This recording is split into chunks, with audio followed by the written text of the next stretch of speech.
Namo Vishnupadaya Krishna Prestaya Bhutale Srimate Bhakti Vedanta Swami Niti Namini Namaste Saraswati Deve Gauravani Pracharine Nirvishesha Shunyavadi Paschatyadesh Tarine Vanchakalpatarubhescha Kripa Sindhubhyevacha Patitanam Pavanebhyo Vaishnavebhyo Namo Namaha Shri Krishna Chaitanya Prabhu Nityananda Shri Advaita Gadadhara Shri Vasadi Gaura Bhakta Vrinda Hare Krishna Krishna Krishna Hare Hare Hare Rama Rama Rama Hare Hare Hare Krishna Krishna Krishna Hare Hare Hare Rama Rama Rama Hare Hare Hare Krishna Krishna Krishna Hare Hare Hare Rama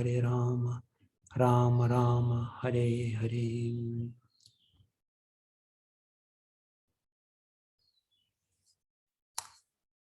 Hare Krishna. I'm very happy to see all of you. Some of you I see, some of you I only see the names. Shubha Vilas Prabhu, very happy to see you from Malaysia.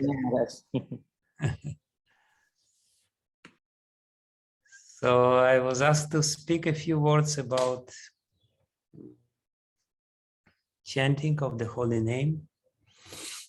And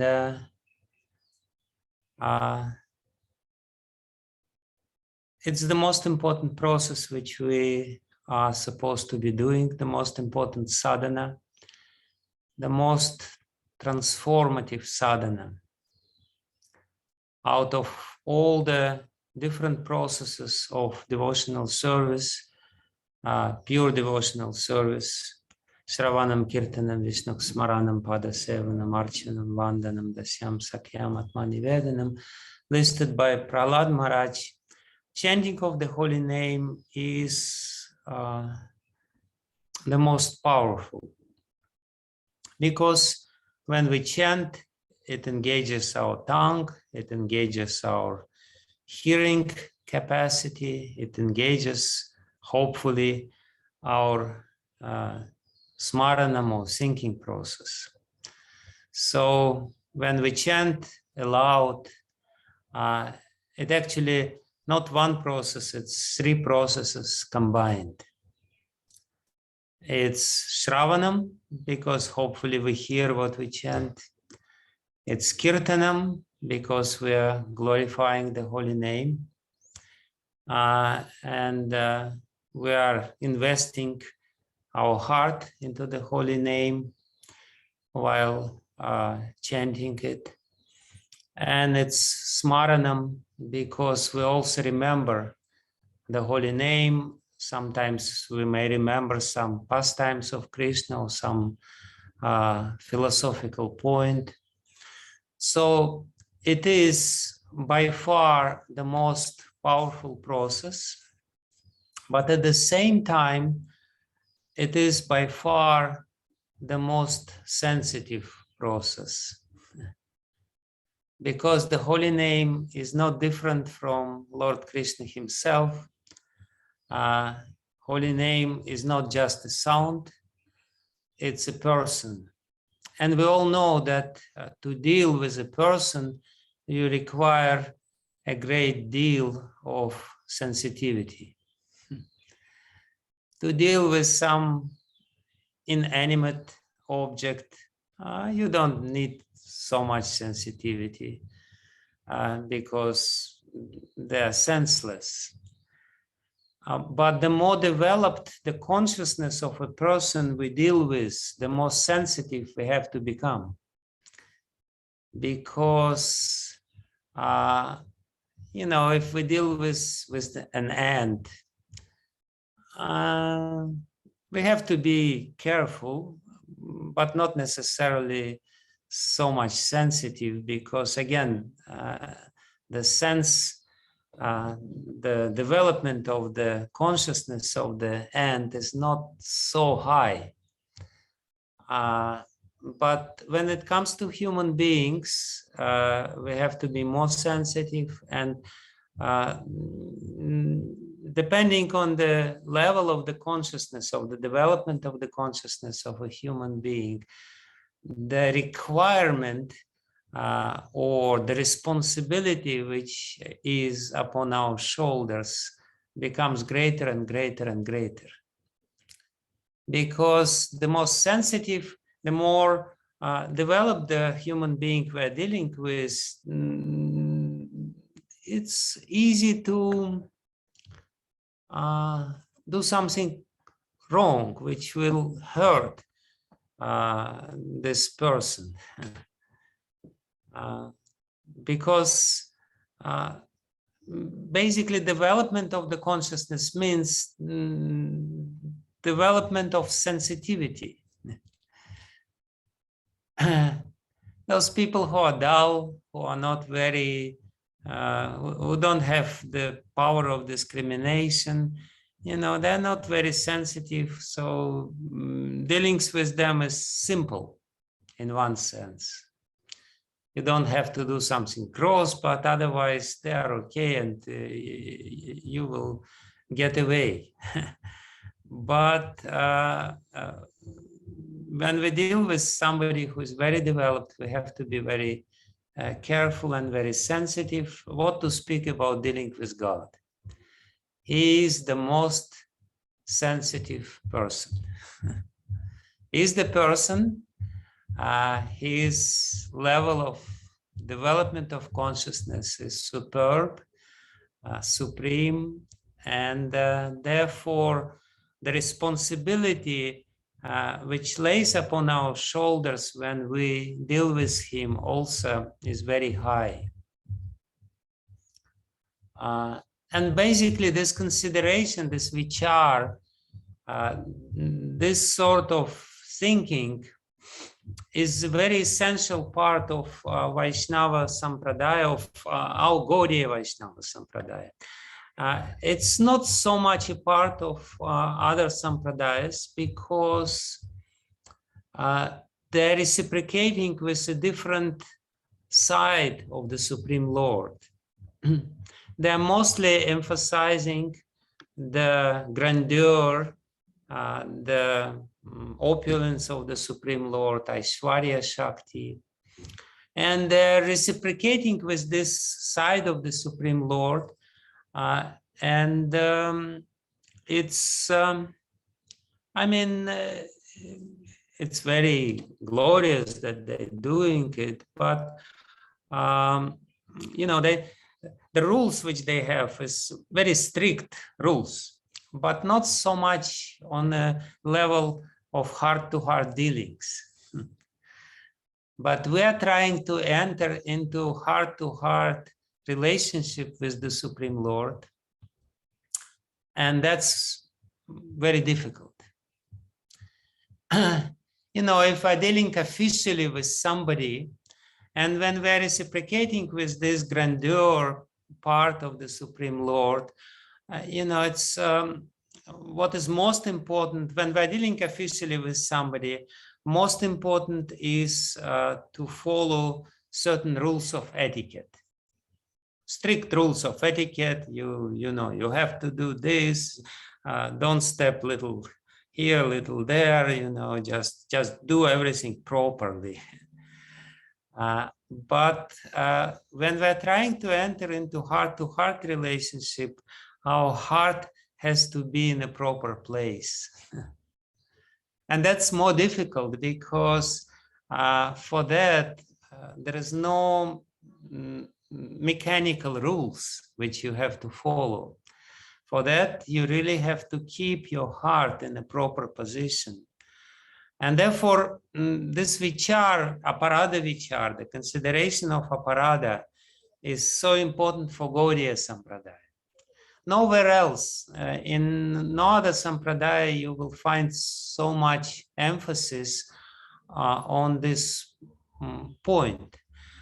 There will be a lot of emphasis on sadachar, on rules of behavior, on rules of ritual purity. That will be there, which is also important, but there will be less emphasis on your proper attitude, which is more subtle and which is more difficult to regulate.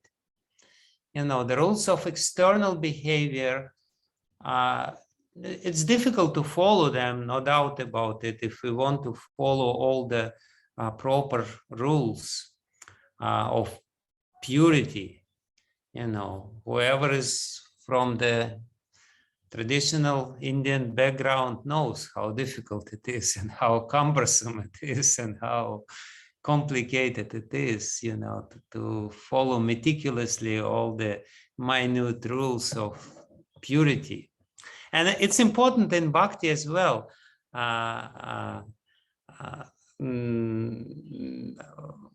Krishna says this in Bhagavad Gita, Patram pushpam palam tayam yame bhaktya prayachati. What is the next line? Prayatatmanaha.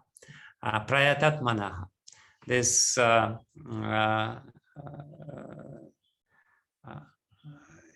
Krishna says that I will accept your offering only if you follow strictly the rules of purity. Prayatatmanaha. Ashnami prayatatmanaha. I take and I accept, I eat something only if it's offered to me with proper rules. It's also important.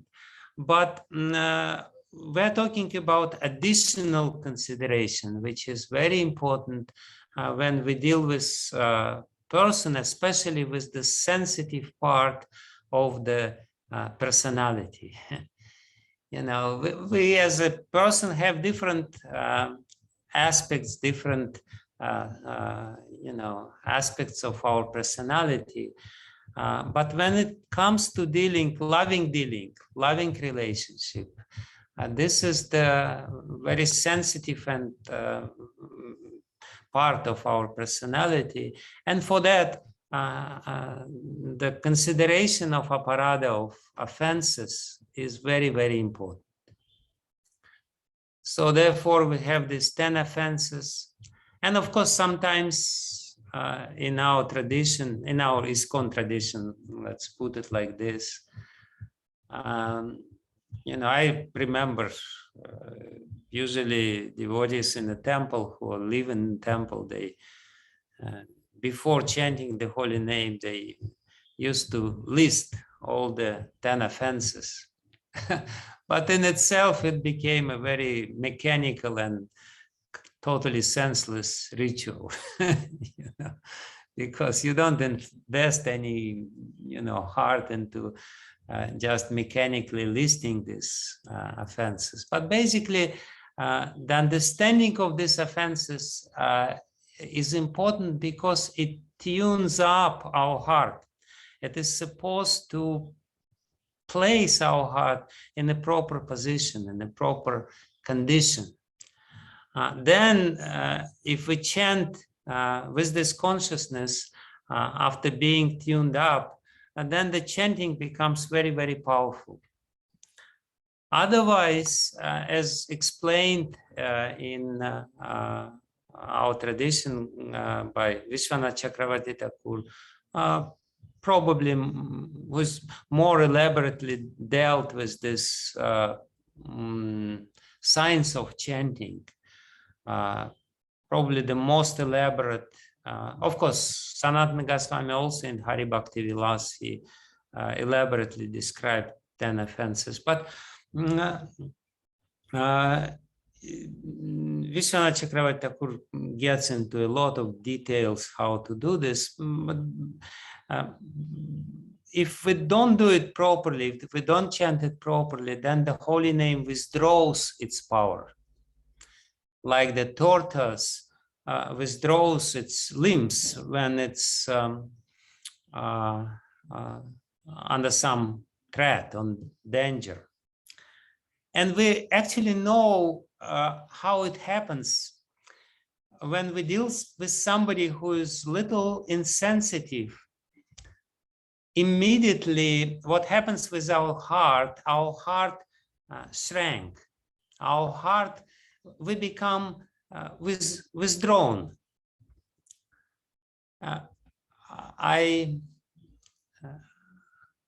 Anyway, I don't know if I should give this example, but anyway, I'll give this example, but in a careful way. You all know that there is this war is going on between Russia and Ukraine. And it's a very tragic event. And during these times of crisis, people become very, very sensitive. It's very, very difficult. It's very easy to, to offend them, to hurt them by some, by some careless word, even if it's true, sometimes I know it, you start saying something philosophically correct, but because there is no emotional involvement into this quote-unquote preaching, people become hurt by the words of philosophy. Because they feel that somebody else who is dealing with them don't understand their heart.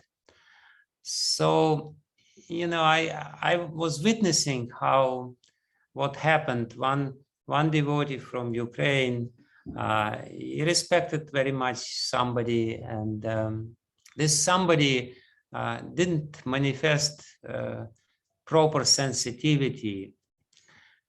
And I could practically, physically see how this devotee, even though he respected very much this particular senior devotee and considered him as his, counselor, but immediately I saw that, his heart closed up. He became withdrawn. He became reserved, and it was almost like, physically you could feel that the distance between them became more. So this is what happens when we deal with a person, especially if there is heart-to-heart relationship, and we are more or less counting on this heart-to-heart close relationship, and all of a sudden we do something wrong, we commit some offense, and immediately the heart of another person close up.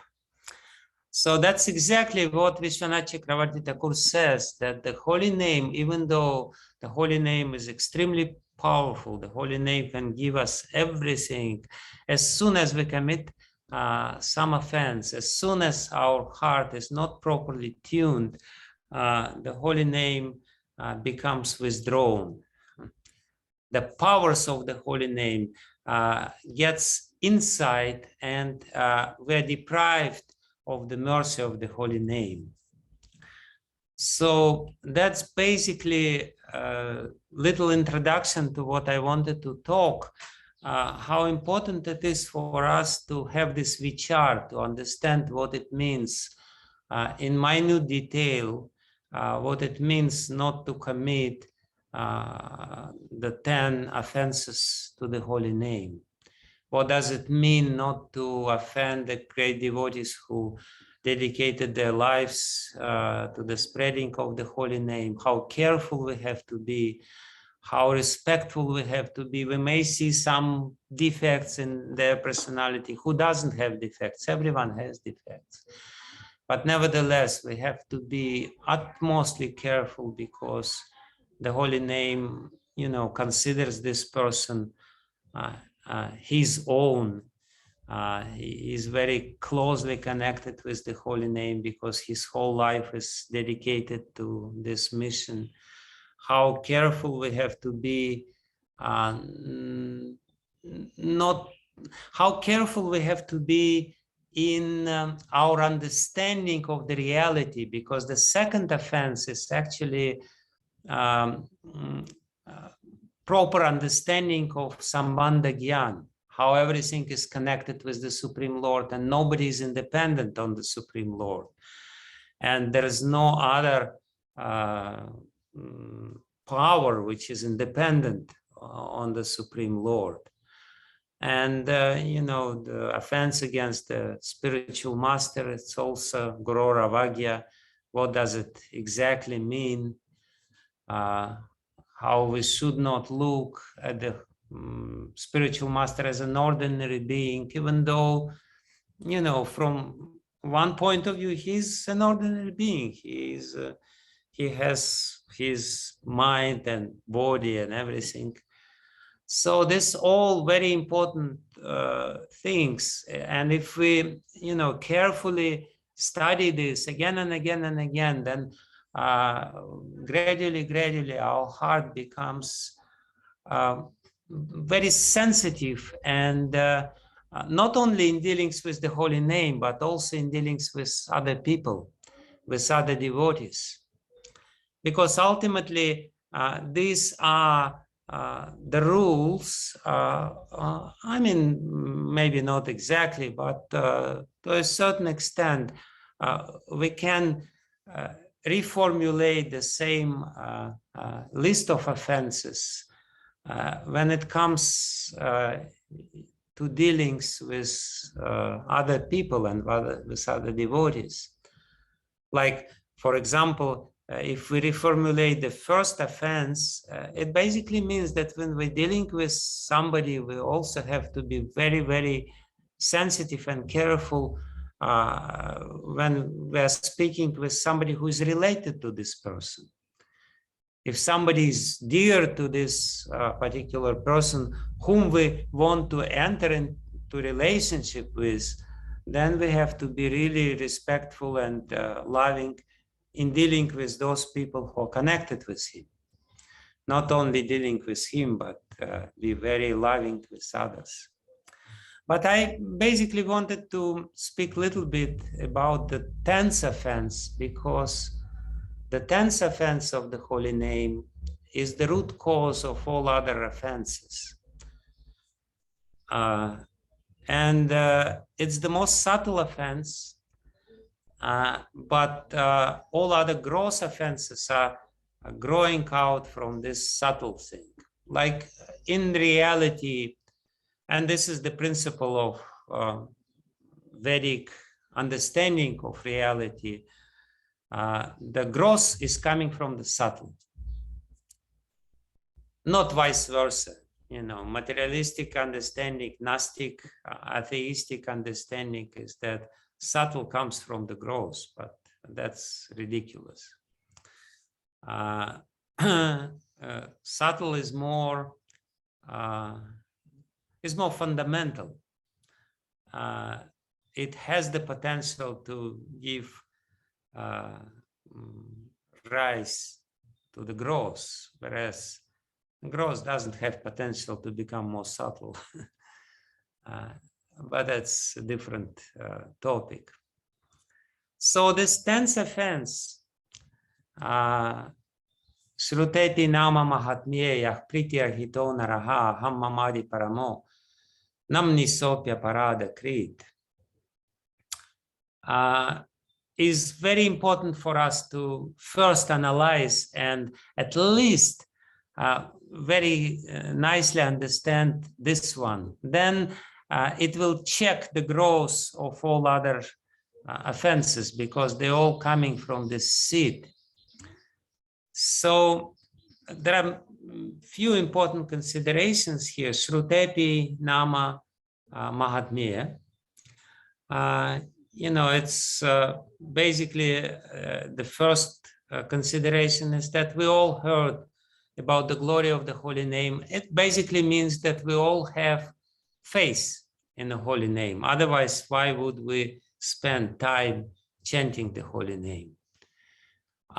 So if you heard the glory of the holy name, if you have some faith in the holy name, yah pritirahito naraha, if the person, the human being, the devotee who is chanting the holy name, still is deprived of priti while chanting the holy name. Aham mamadi paramo. And his priti, his affection, goes into this aham mamadi paramo, into understanding of how important I am and everything which belongs to me. That myself and whatever belongs to me, related to me, is still occupying the central place in my consciousness. That's what it means, aham mamadi paramaha. If we still have very egocentric attitude, the most important is me and everything which is connected with me, then, this is an offense to the holy name. So basically it means that when we take the beads, we have to immediately get away from the center. We have to step away from the center. I'm not in the center anymore, at least during this, 2 hours while I'm chanting. Krishna is the center. I'm not thinking about myself. I'm not thinking about my relatives. I'm not thinking about the situation I'm in. I'm not thinking about the news of the world. I'm not thinking about anything else. I'm thinking about Krishna. And I may think about other devotees. I may pray to the Lord to help other people in this difficult situation, but I am not thinking about myself. Aham mamadi paramo. This should not be there. I'm not thinking how I will enjoy when I finally chant all my rounds.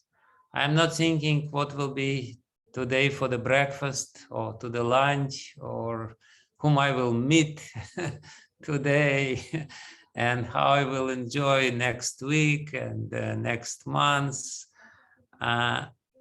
No, I'm not the most important creature in this world. The most important is God, and I'm thinking about him, and I may think about his relationship with the world. I may think about his relationship with me. True. Or my relationship with him, how I'm trying to serve him, how I'm trying to please him. Because I have to understand that my chanting becomes pure if my intention, initial intention, becomes very pure. Why I'm doing this? Because I want to please the Lord. That's the reason. How he will be pleased? Yeah, if I'm, if I'm helplessly calling him, and if I'm speaking with some affection his name. Here, priti doesn't mean the highest manifestation of prema, but it means attention, it means carefulness, it means affection to the whole process.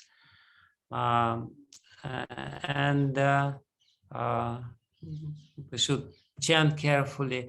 That's the most important thing. If this is there, if somehow or other we are capable of stepping out from this egocentric attitude, which is, which is the consciousness where we spend most of the time, with our concerns, with our anxieties, with our idiosyncrasies, with our different things, constantly revolving around this center, aham mamadi paramo.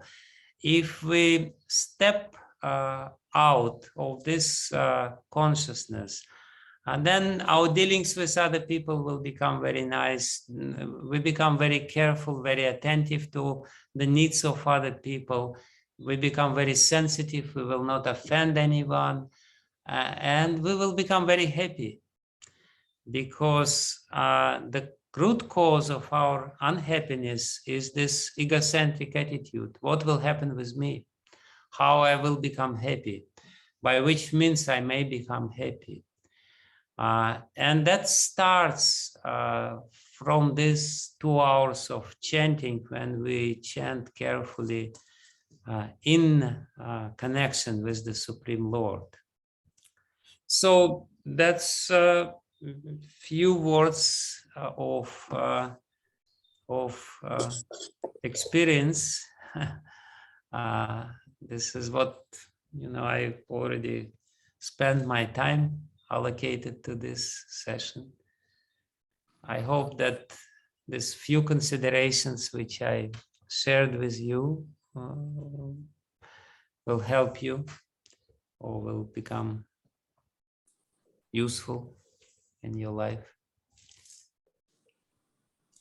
So I don't know if you have 1 or 2 questions, or if we don't. Yes, Maharaj.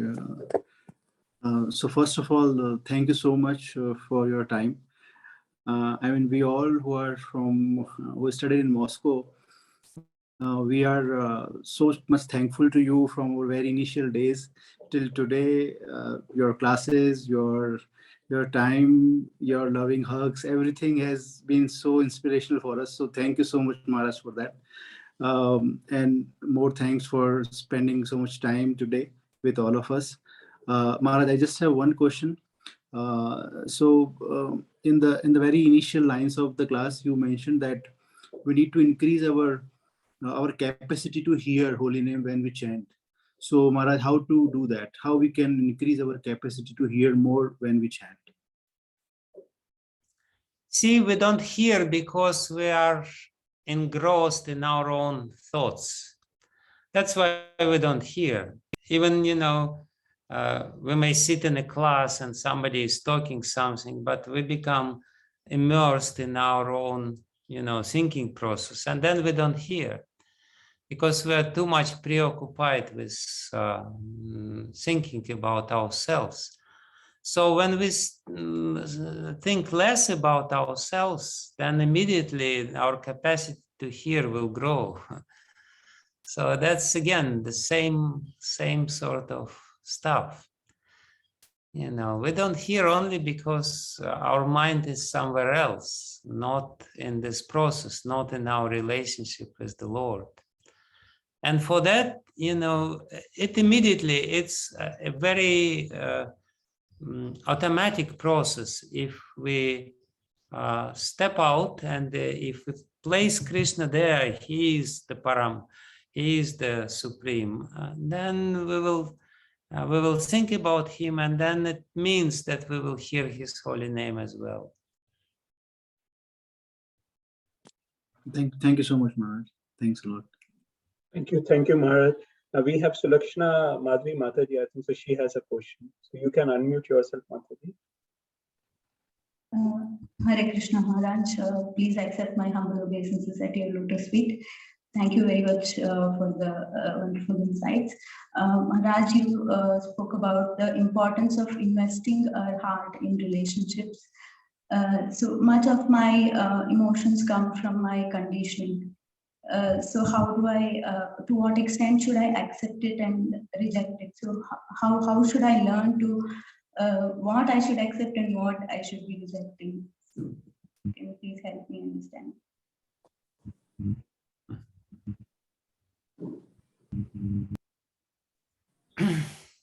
Well, anukulyasya sankalpah pratikulyasya varjanam.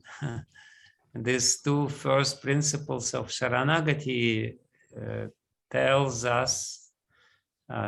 us what we should accept and what we should reject. We should accept everything which is favorable to our development of Krishna consciousness or relationship with Krishna, and we should reject everything which is the obstacle to this, which is the hindrance.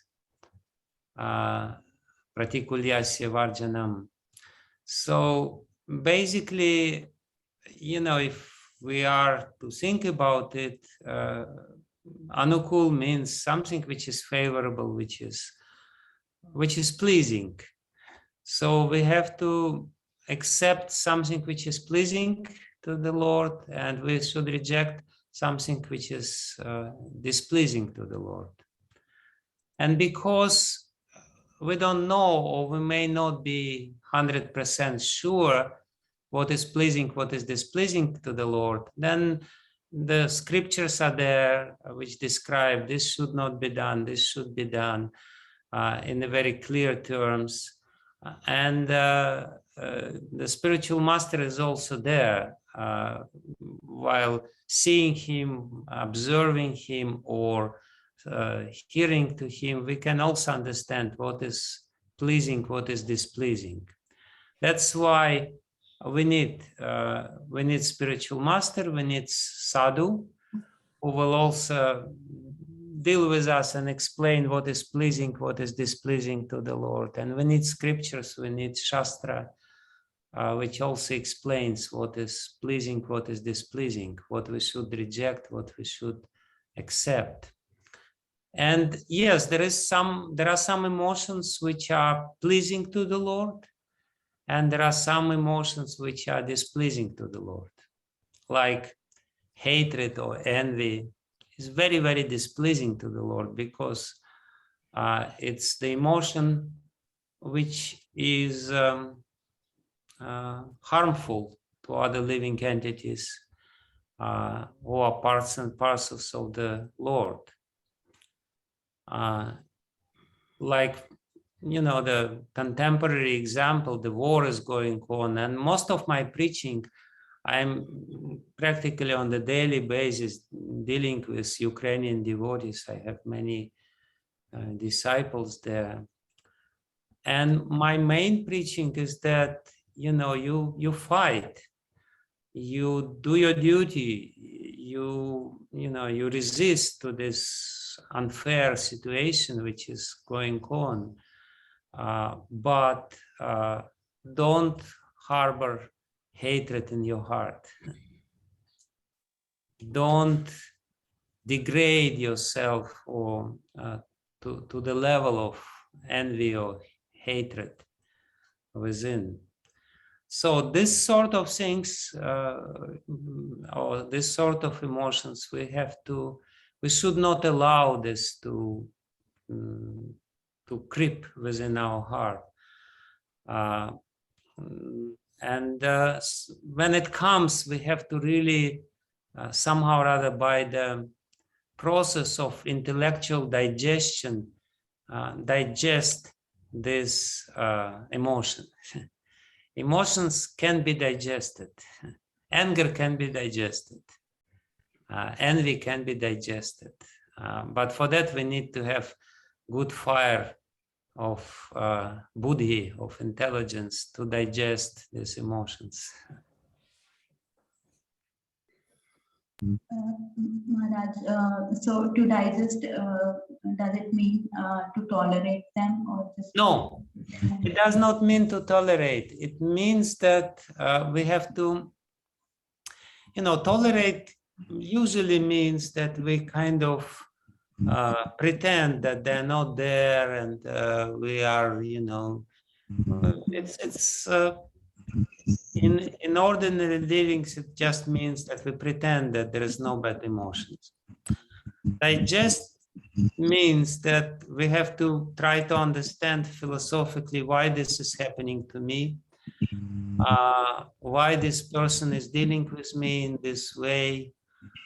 Maybe I caused his displeasure, or maybe there is my karma is behind it, or you may have some very difficult situation emotionally, and I should not take it very seriously because he's just saying this, or it basically means to understand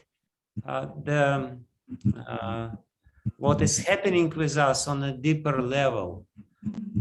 And on a deeper level, when we understand it, it becomes less emotionally surcharged. and we become free from these bad emotions, which is immediate reaction of rejection of something. And maybe you should just come. Anyway, there are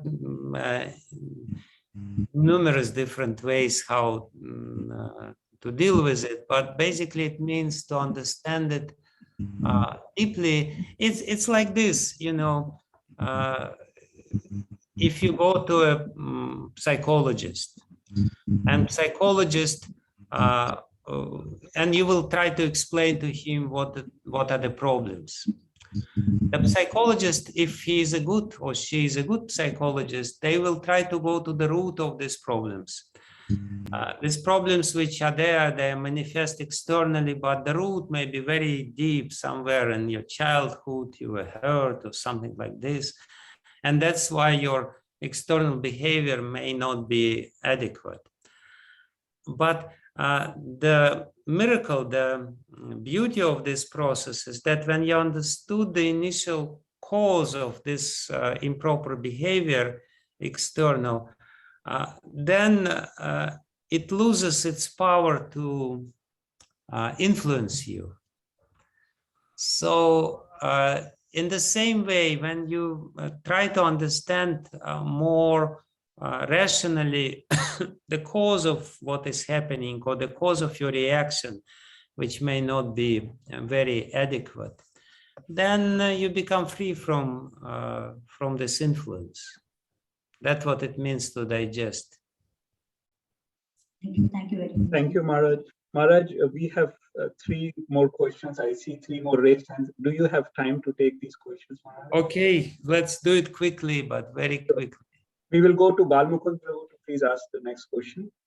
Oh, I was lowering my Hare Krishna Maharaj. Dandavat Pranam. It was pretty disheartening to hear that Krishna may withdraw from inattentive chanter. So, how would you please encourage the disheartened soul with by reconciling that fact with the merciful nature of the holy name? The holy name is merciful, but the holy name is also very sensitive, and it reciprocates with you. You are withdrawn. So but the holy name is merciful. It means that if you change your attitude towards the holy name, it will immediately come back. Maybe not immediately, after some testing period. If the holy name is sure that you will become again attentive. It's like this, you are neglectful or inattentive in relationship with somebody. I can share with you my example. I have I have a friend. He's a very dynamic person, and we have nice, friendly relationship. And once I came to this town where he lives, and I wanted to meet with him, and that was one of the purposes why I came. And he didn't have time to meet with me. He's busy, this and that. So immediately I became withdrawn in my relationship with him because I felt neglect. I felt, and I'm withdrawn. And I'm not making my first steps to improve this situation. I'm waiting when he will, step forward and perhaps maybe understand, or at least, manifest some attention to me. But until he does it, I will not. But if he does it very happily, again, I will, maybe not immediately after some testing period, but after some time, very happily, I will again give my heart to him.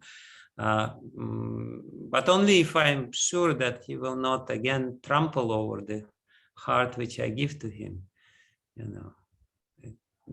Does it make any sense?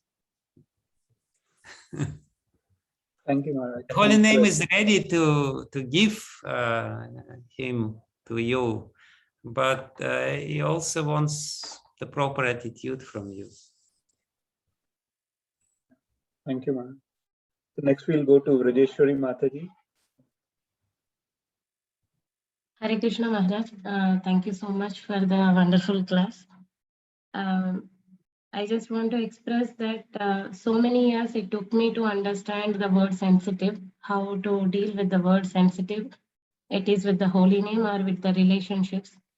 So just by understanding that we should be in the sensitive, we should understand others also be sensitive. At sometimes, since we have, Mataji also asked, we have our conditioned nature. We will be insensitive in some dealings, whether it is holy name. Sometimes we understand the power. Sometimes by hearing the Nama glories, we are more be attentive while chanting, but at sometimes we fail to do that. So how do we go further on this? And Bhaktivinoda Thakur explains that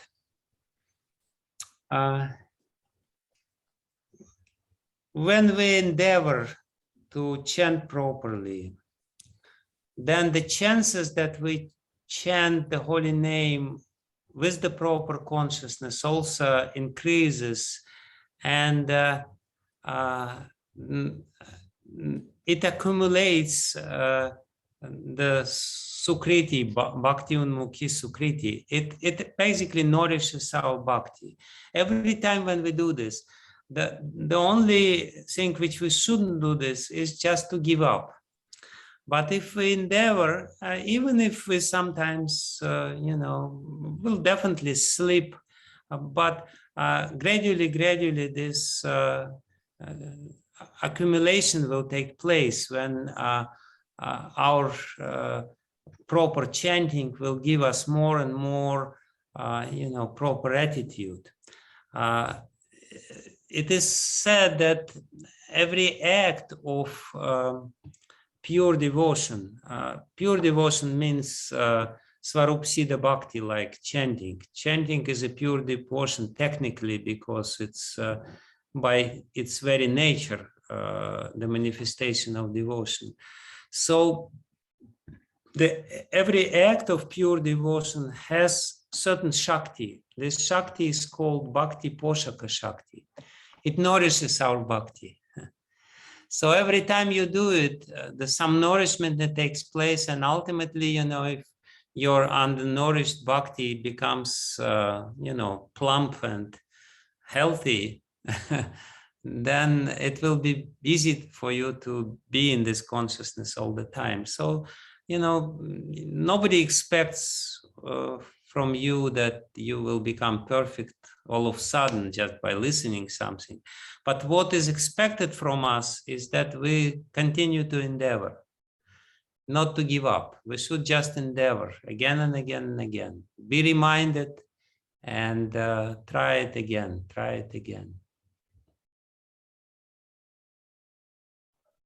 Thank you, Maharaj. Thank you. We have last question, Maharaj, from Shyam Vallabi Mataji. So I request her to ask the question. Hare Krishna Maharaj, thank you very much for these enlightening words. Maharaj, you were talking about shifting our focus from ourselves to Krishna while we chant.